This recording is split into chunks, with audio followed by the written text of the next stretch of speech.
आपको पता है 2% लोग ऐसे हैं जो देख नहीं सकते क्योंकि उनकी आंखें नहीं हैं, लेकिन 98% लोग ऐसे हैं जिनकी आंखें भी हैं और वो तब भी नहीं देख सकते। सवाल ये है कि यहाँ पर स्पेशल कैटेगरी जो बनाई गई है, कभी उनसे पूछा है कि जिन्हें हम इतना लाचार समझ लेते हैं कि इनकी आंखें नहीं हैं, इनकी टांगे नहीं हैं, चलो इन्हें एक हम स्पेशल कैटेगरी में डाल लेते हैं, क्या उन्हें इन सब की जरूरत है? क्या वो ये मौका डिजर्व नहीं करते कि हमारे साथ भी वही ट्रीटमेंट या फिर वही बराबरी होनी चाहिए? कुछ ऐसा ही मैसेज और कुछ ऐसे ही सवाल खड़े करते हुए एक फिल्म आ रही है जिसका नाम है श्रीकांत। जी हाँ, राजकुमार राव की ये जो फिल्म है, हालांकि 10 मई को रिलीज हो रही है, लेकिन इससे पहले अगर आप जानते होंगे कि क्रिटिक्स को ये फिल्में पहले ही दिखा दी जाती है, तो यहाँ पर सामने आ चुका है एक ऑनेस्ट रिव्यू जिसे मैं आपके साथ शेयर करने वाली हूँ। हाय गाइस, मैं हूँ जानवी, वेलकम करती हूँ आपका चैनल की तरफ से। भाई, श्रीकांत बोला के ऊपर ये फिल्म बनाई गई है जिन्होंने जो है अपने अवार्ड को वापस कर दिया था, क्योंकि एक स्पेशल कैटेगरी का अलग से अवार्ड निकाला गया था कि इनकी आंखें नहीं है, फिर भी इन्होंने जो है इतना बड़ा काम किया है कि स्पेशल कैटेगरी का अवार्ड हम इन्हें देना चाहेंगे, जिसे श्रीकांत ने डिनाई कर दिया था कि मैं जो है एक नॉर्मल कैटेगरी में आकर ही ये अवार्ड अचीव करना चाहूंगा, मुझे किसी की दया की जरूरत नहीं है। अक्सर हम लोग देखते हैं कि हमारे पास कोई नेत्रहीन है, किसी की जब आंखें नहीं होती तो हम उसे कहते हैं, मैं तुम्हारी मदद कर देता हूँ, मैं तुम्हें वहां तक छोड़ देता हूँ, मैं आपको मेट्रो तक बिठा देता हूँ। लेकिन यहाँ पर उन्हें स्पेशल कैटेगरी की जरूरत है या फिर नहीं, यानी कि वो अपनी मदद खुद कर सकते हैं या फिर उन्हें हमारी मदद की जरूरत है या फिर नहीं, ये हमने कभी उनसे पूछा ही नहीं। हमें लगता है कि नहीं, हमें इन पर दया दिखानी चाहिए, हमें इनकी मदद करनी चाहिए और हम उनकी मदद कर देते हैं। लेकिन हर किसी का नजरिया ऐसा नहीं होता और श्रीकांत का नजरिया भी ऐसा नहीं है।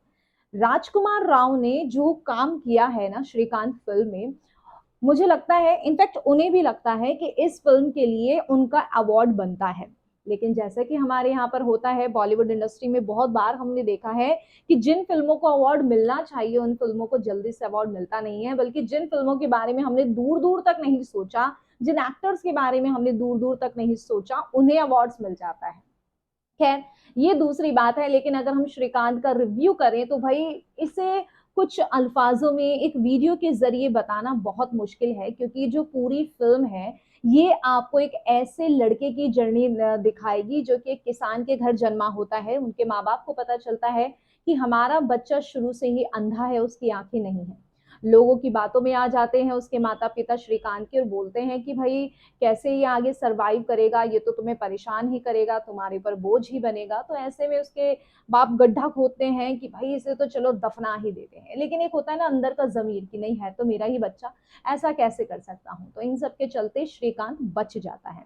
10th में उसने अच्छे मार्क्स पास किए, 98% उसके आए हैं, लेकिन फिर भी जो है उसे साइंस कॉलेज में एडमिशन नहीं मिलता, साइंस स्कूल में। और यहाँ पर दूसरी तरफ हम देखते हैं कि किस तरीके से श्रीकांत हर बार एक गंदा खाना के ऊपर भी जो है लड़ पड़ता है, हर चीज के लिए वो स्टैंड लेता है। उसे लगता है कि नहीं, मेरे को भी उतना ही बराबरी है, उतनी ही बोलने का हक है जितना कि बाकी लोगों को बोलने का हक है। लेकिन वो अंधा है, इसलिए बहुत सारे लोग उसे अंडर एस्टिमेट कर देते हैं।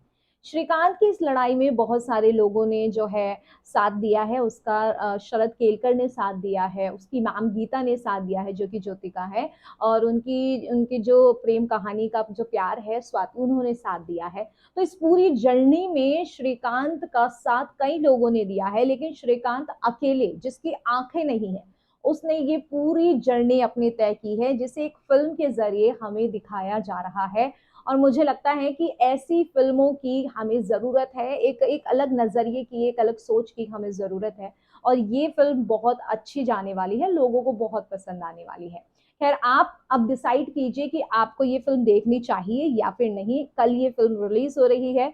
कमेंट सेक्शन में आप अपनी राय बताइए और कर दीजिए चैनल को सब्सक्राइब।